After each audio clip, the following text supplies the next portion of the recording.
कहानी की शुरुआत होती है एक लड़की को दिखाते हुए जो कि छत से नीचे गिर रहा होता है। वो लड़का सोच रहा होता है कि क्या हो रहा है मेरे साथ, मैं नीचे क्यों गिर रहा हूँ। सोचने लगता है क्या मैं छत से नीचे गिर गया हूँ। उसके बाद हमें 4 लोगों को दिखाते हैं जिनमें से 3 लोग हंस रहा होता है और एक बंदा खड़ा होता है साइड में। और हमारा मेन लीड सोच रहा होता है कि मैं तो जल्द ही ग्रेजुएट होने वाला था।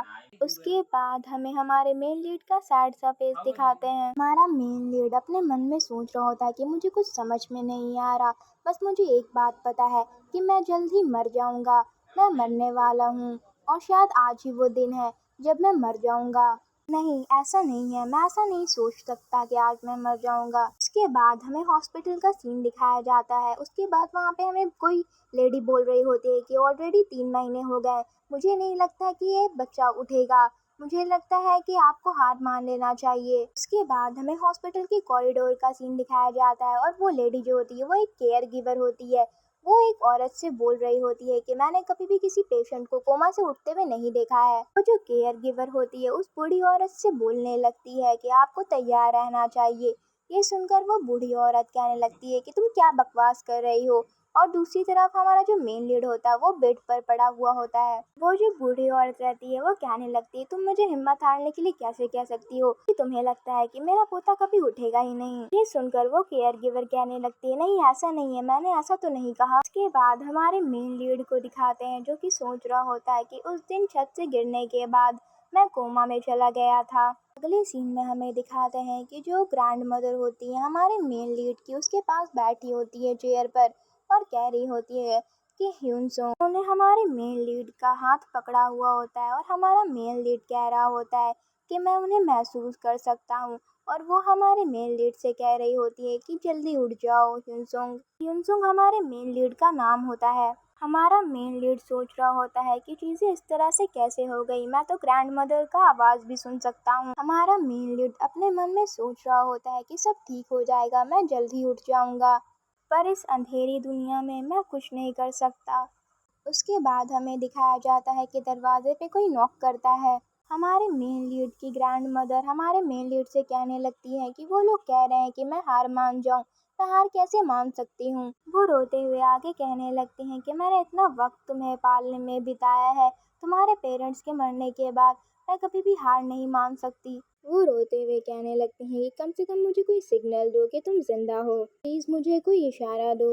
अगले सीन में हमें आसमान को दिखाया जाता है और फिर एक लड़की को दिखाया जाता है जो कि हमारे मेन लीड का भाई रहता है और वो बोल रहा होता है कि मैं और ज़्यादा बर्दाश्त नहीं कर सकता हूँ, मुझसे और ज़्यादा बर्दाश्त नहीं होगा। वो लोग जो तुम्हें बुली कर रहे थे अब मुझे बुली कर रहे हैं। ये सुनकर हमारा मेन लीड अपने मन में सोचने लगता है कि वो अब मेरे भाई को भी परेशान कर रहे हैं, वो अब ह्यूनजिन को भी परेशान कर रहे हैं, वो कितने ज़्यादा बेकार लोग हैं। ह्यूनजुन सर झुकाकर बैठा होता है अपने चेयर पर और कह रहा होता है कि मैं ऐसे और ज़्यादा जिंदा नहीं रह सकता हूँ। ह्यूनजुन के चेहरे पर चोट लगी रहती है और उसकी आंखों से आंसू गिर रहा होता है और वो कह रहा होता है कि ग्रैंड माँ बहुत ज़्यादा काम कर रही थी रेस्टोरेंट में हॉस्पिटल फी अर्न करने के लिए तुम्हारे लिए, और उन्हें चोट लग गई, तुम चाहते क्या हो कि हम क्या करें। और ये सुनकर हमारा मेन लीड बहुत ज़्यादा शॉक हो जाता है और मन में कह रहा होता है क्या ग्रैंड माँ। यूनजिन हमारे मेन लीड से कहने लगता है कि अगर तुम ऐसे ही रहने वाले हो तो तुम मर जाओ, अगर तुम मर जाओगे तो शायद हमें ये सब नहीं देखना पड़ेगा। यूनजिन की आंखों से पूरा आंसू गिर रहा होता है और वो कह रहा होता है कि प्लीज़ उठ जाओ, इस तरह से बिस्तर पर पड़े मत रहो, उठ जाओ, प्लीज़ उठ जाओ।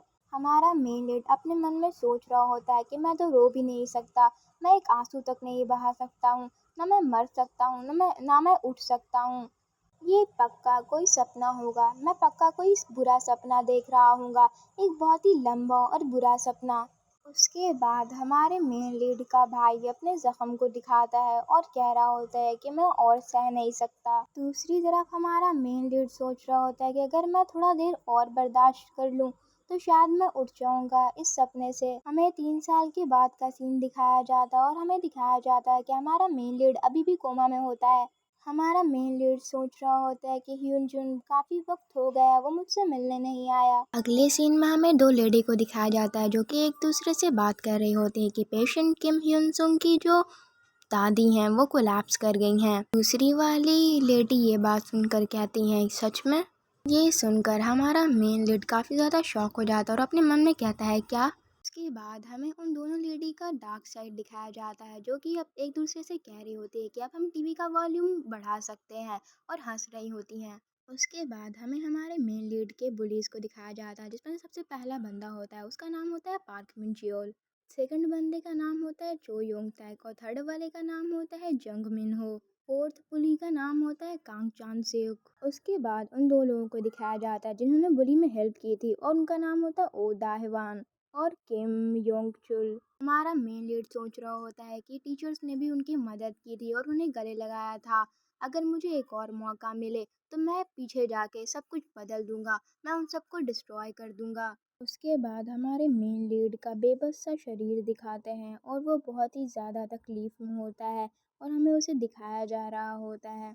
वो सब कुछ सुन सकता है, समझ सकता है, लेकिन बोल नहीं सकता या हिल नहीं सकता है। उसके बाद हमारे मेन लीड की और उसकी फैमिली की पिक दिखाते हैं जहाँ पे वो, उसका भाई और उसकी ग्रैंड मदर होते हैं। अगले सीन में हमें दिखाया जाता है कि जो हमारा मेन लीड होता है वो उस बुली को पीट रहा होता है और वो बुली कह रहा होता है कि मुझे बचाओ, मुझे दर्द हो रहा है, मुझे छोड़ दो। हमारा मेन लीड उसे सर के बल जमीन में पटक रहा होता है और वो कह रहा होता है कि मुझे दर्द हो रहा है। हमारा मेन लीड बहुत ज़्यादा गुस्से में होता है और वो कह रहा होता है कि कोई फ़र्क नहीं पड़ता कि तुम्हें कितना ज़्यादा तकलीफ़ हो रहा है। हमारा मेन लीड उस बुली को लात मारते हुए कहता है कि क्या कोमा में जाने से ज़्यादा तकलीफ़ हो रहा है तुम्हें।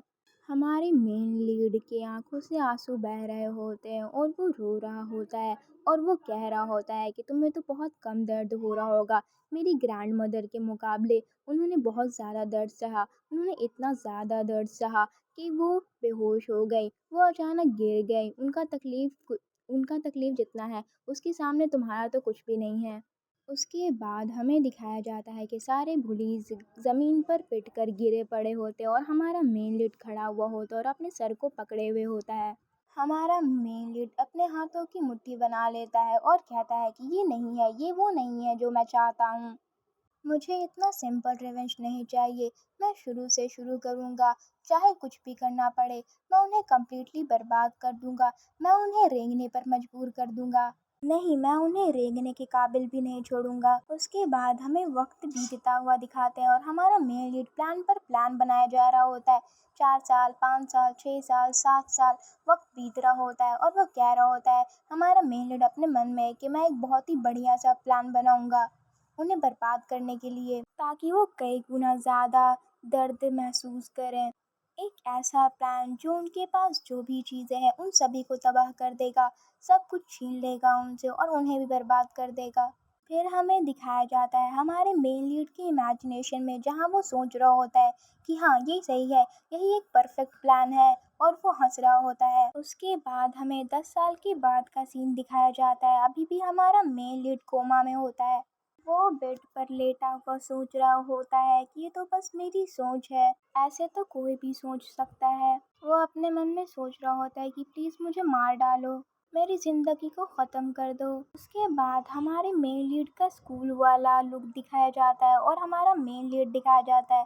दोनों एक दूसरे को देखकर मुस्कुराते हैं और फिर एक उधर चला जाता है कि इधर आ जाता है और फिर हमारा मेन लीड उठता है अचानक से और कहता है कि इतनी जल्दी सुबह हो गई। वो देखता है कि वो अपने स्कूल में आ चुका होता है, ब्लैक बोर्ड, लोग, उसके क्लासमेट वो सब सेम होते हैं। वो ये सब देखकर काफ़ी ज़्यादा शॉक हो जाता है और सोच रहा होता है कि ये सब यहाँ क्या चल रहा है, पक्का मैं कोई सपना देख रहा हूँगा, ये वही दोबारा से वही सपना मेरे को आया होगा। वो खुद को चूटी काट कर देखता है और कहता है मुझे तो दर्द हो रहा है। उसके बाद फिर वो अपना पेंसिल देखता है और फिर उसे उठाता है और उस पेंसिल को उठाकर अपने अंदर घुसा लेता है। इवन ब्लड भी गिरने लगता है और वो कहता है कि हाँ मुझे तो दर्द हो रहा है। और वो फ़ोन को देखते हुए कह रहा होता है कि नहीं ये सपना नहीं है, मैं सच में वापस पीछे आ गया हूँ टाइम में। उसके बाद हमें एक आदमी को दिखाते हैं जो कि चिल्ला रहा होता है और ये वही बुली होता है, उनमें से एक बुली जो कि एक लड़के को परेशान कर रहा होता है और कह रहा होता है कि तुमने क्या कहा। वो उस लड़के को लाते मार रहा होता है और कह रहा होता है कि तुमने कहा कि मैं इन चीज़ों को खुद करूं, मैंने तुम्हें कहा था तुम करो ये सारी चीज़ें। और वो उसको घूसे घूसे मार रहा होता है, लात से भी मार रहा होता है। वो उस लड़के के मुंह पर लात रखते हुए कहता है कि अगर मुझे खुद ही ये काम करना पड़ता तो मैं तुम्हें क्यों कहता बेवकूफ़। हमारा मेन लीड उस बुली को रुकने के लिए कहने वाला होता है, लेकिन फिर वो रुक जाता है और कहता है कि मैं ये दोबारा नहीं करूँगा। हमारा मेन लीड अपने मन में सोच रहा होता है कि ये सिचुएशन ये बिल्कुल वैसी ही है, उसी वक्त का सिचुएशन है जब मेरा सारा तकलीफ शुरू हुआ था।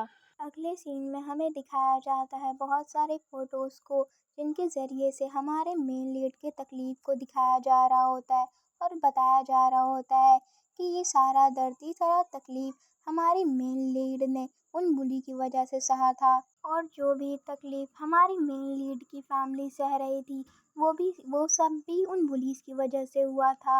ये बातें हमारा मेन लीड याद कर रहा होता है। हमारा मेन लीड हमें बता रहा होता है कि ये वही वक्त था जब सब कुछ शुरू हुआ था, और हमें दिखाया जाता है कि वो बुली कुछ मतलब किसी लड़के को परेशान कर रहा होता है, और हमारा मेन लीड उसे रोकने के लिए जाता है और कहता है कि रुक जाओ। उसके बाद हमें दिखाया जाता है कि वो बुली हमारे मेन लीड की तरफ मुड़ता और कहता है, क्या कहा तुमने? वो बुली आगे कहने लगता है, मुझे लगता है कि मैंने कुछ गलत सुन लिया है। वो बुली हमारे मेन लीड का नाम लेते हुए कहने लगता है, किम ह्यून सुंग, तुम्हें लगता है तुम इस सिचुएशन से डील कर पाओगे? वो बुली उसने अपनी टांगे उस लड़के पर रखी हुई होती है और वो कह रहा होता है हमारे मेन लीड से कि तुम्हें लगता होगा कि तुम शायद इस लड़के से, इस नीचे गिरे हुए लड़के से थोड़े अलग हो, लेकिन तुम भी उसी की तरह हो। वो बुली आगे कहने लगता है कि तुम्हारे जैसा कोई, फिर तभी दिखाया जाता है हमें कि अचानक से हमारे मेन लीड ने एक जोर का मुक्का उस बुली को मार दिया होता है। हमारा मेन लीड ये सब सोच रहा होता है कि उस वक्त जब मैं फर्स्ट ग्रेड में था, मैंने उस बुली को जोर का मुक्का मारा था और उसके मुंह से खून निकल गया था। उसी मोमेंट में सब शुरू हुआ था, और ये वही मोमेंट है जिसका मैं बेसब्री से इंतज़ार कर रहा था। उस टाइम के बाद मेरी ज़िंदगी में सब कुछ बदल गया था, और मुझे अच्छे से याद है कि उस टाइम मेरे साथ क्या हुआ था। उसके बाद हमें फ्लैशबैक दिखाते हैं कि एक्चुअली उस वक्त क्या हुआ था। पार्क मिन-च्योल डेस्क पर टांगे पसार कर बैठा होता है और गेम्स खेल रहा होता है। वो एक टिपिकल बुली होता है जो कि हर स्कूल में होता है, और मतलब अपने क्लासमेट को बस परेशान करता रहता है। वो क्लास में अपना मन नहीं लगा रहा होता और अपना फ़ोन चला रहा होता है। वो एक गेम खेल रहा होता है जिसका नाम होता है लेजेंड ऑनलाइन। उसके बाद हमें दिखाया जाता है कि वो बुली उस लड़के के पास जाता है और उसे कहता है कि तुम गेम खेलते हो ना, और तुम काफ़ी ज़्यादा स्मार्ट भी हो, तो तुम मेरा गेम खेल लो और मेरे कैरेक्टर का जो लेवल है उसे बढ़ा दो। ये सुनकर वो लड़का कहता है कि ठीक है। वो बुली ये सुनकर कहता है कि तुमने अभी ठीक है कहा, इसका मतलब तुम मेरा काम कर दोगे और मेरे गेम के कैरेक्टर का लेवल रेज़ कर दोगे, है ना? ठीक है, तो आज से तुम्हारा यही जॉब है। हमारा मेन लीड हमें बता रहा होता है कि उस दिन के बाद से ली जंग मिन पार्क मिन-च्योल का रैंक बढ़ाने वाला एक आदमी बन गया। ली जंग मिन जो कि एक टॉप स्टूडेंट था, उसके ग्रेड्स जो हैं वो कम होने शुरू हो गए। उसके बाद हमें दिखाया जाता है कि पार्क मिन-च्योल जो कि वो बुली रहता है, वो कहने लगता है उस लड़के से कि तुम्हारे ग्रेड्स तो बहुत ज़्यादा अच्छे हैं, तो तुम्हारे पास अच्छी खासी पॉकेट मनी होगी, है ना? तो तुम मेरे लिए सामान लेकर आ जाओ। वो चीज़ें लाने के लिए बोलता, और वो उन चीज़ों को लाना पड़ता उस लड़के को। तो इस तरह से वो परेशान कर रहा था। हमारा मेन लीड हमें बताता है कि ये सारी चीज़ें वो लड़का बर्दाश्त कर रहा होता है।